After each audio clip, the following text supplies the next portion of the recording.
السلام عليكم ورحمة الله وصلى الله على النبي الكريم. Donc là, nous درسنا la partie champ magnétique. Dans les vidéos passées, on a c'est quoi un champ magnétique, comment on peut créer un champ magnétique. On a aussi la force de Lorentz, liée à la force appliquée par un champ magnétique sur une particule chargée admettant une vitesse. On a les caractéristiques de cette force et on a une petite application à comment on peut déterminer le sens de la force de Lorentz. Donc, vous avez vu la partie, j'invite vous à voir. Et à correctement la partie. Donc dans cette partie, on va essayer d'étudier, de faire plutôt une étude dynamique. C'est-à-dire déterminer la nature du mouvement dans un champ magnétique. Qui je m'a donné exactement la partie champ électrique. Dans un champ magnétique, on va toujours négliger le poids de la particule devant la force magnétique. Si vous vous rappelez bien, le champ électrique, on a négligé le poids devant la force électrique. Donc ici, on va négliger le poids devant la force magnétique. Parce que généralement, les particules sont très petites, leurs masses sont très petites, et leurs poids seront donc négligeables devant la force magnétique.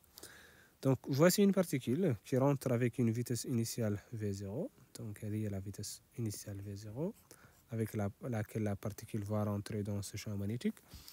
Et vous savez que la force de Lorentz, c'est une force qui est toujours perpendiculaire à la vitesse. C'est parmi déjà les propriétés de la force de Lorentz. C'est une force qui est toujours perpendiculaire à la vitesse. Alors, quelle que soit la position de l'objet, la position de la particule, la force de Lorentz sera toujours perpendiculaire à la vitesse.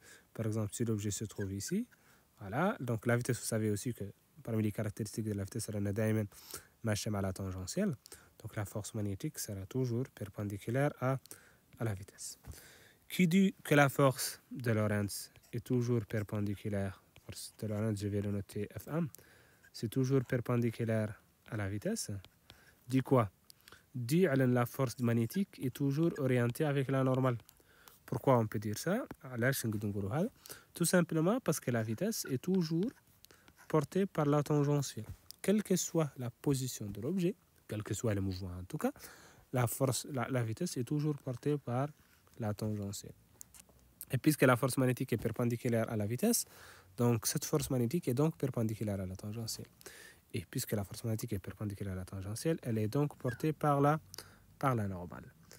Donc la force magnétique, la conclusion, je vais l'écrire ici, donc la conclusion, c'est une conclusion importante pour l'étude dynamique.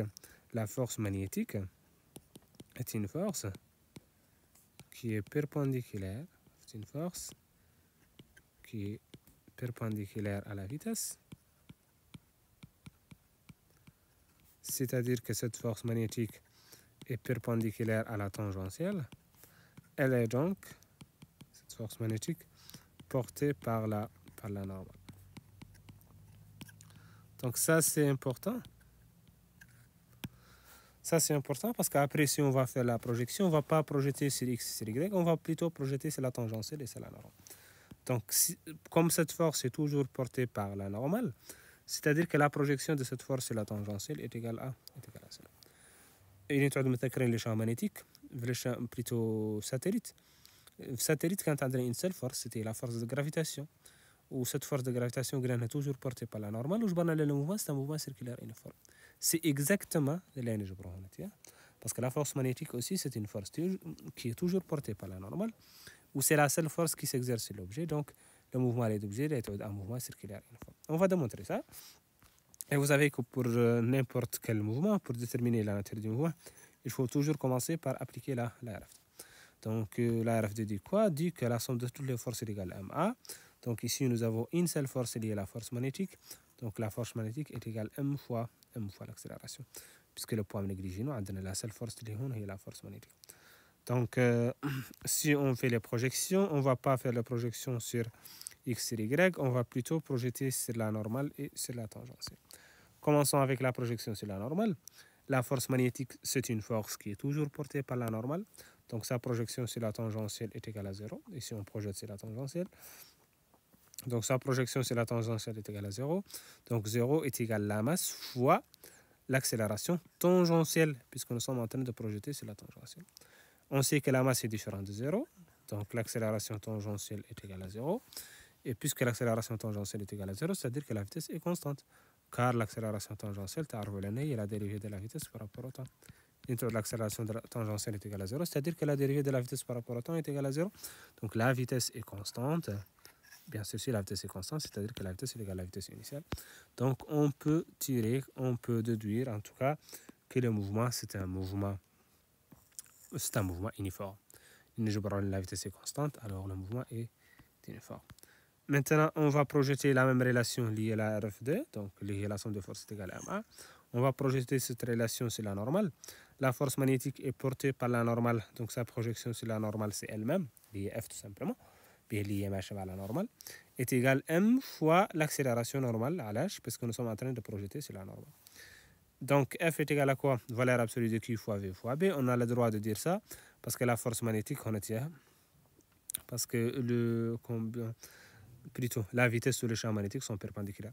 Il y a le champ magnétique sortant ou la rentrant. Alors toujours, il y a le champ magnétique sortant ou la rentrant de la surface. On peut écrire que la force magnétique est égale à la valeur absolue de Q fois V fois B. Donc c'est ça la norme de la force magnétique.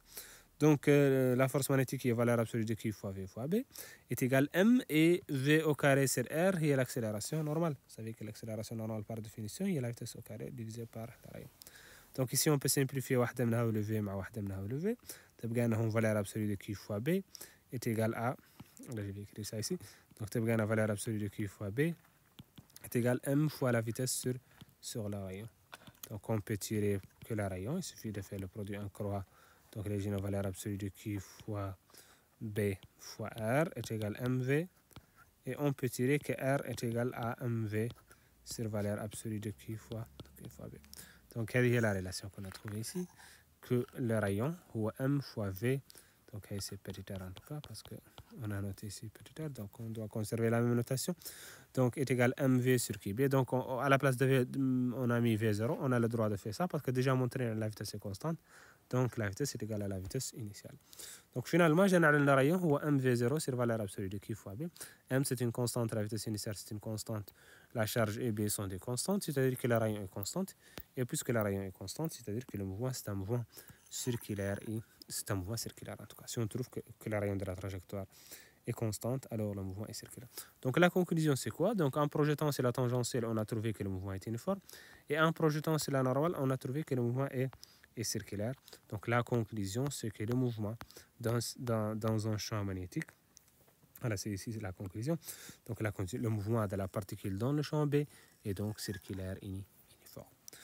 C'est exactement la même démarche qu'on a fait pour la force de gravitation satellite. On projette sur la tangentielle pour montrer que le mouvement est uniforme, parce qu'on va trouver que l'accélération tangentielle est égale à 0. Et on projette sur la normale pour montrer que le rayon est constant, donc on montrer que le mouvement est circulaire. Ça, c'est la démarche qu'on va toujours suivre pour déterminer la nature du mouvement dans un champ magnétique. C'est exactement la même démarche. Si on vous dit déterminer la nature du mouvement dans un champ magnétique, il faut toujours suivre les étapes dans le même ordre et vous allez trouver le résultat correctement. Donc c'est tout pour cette vidéo. Pour la prochaine vidéo, on va essayer de déterminer l'allure de la trajectoire. Parce qu'on sait que la trajectoire est circulaire, mais on va déterminer son allure dans le champ magnétique.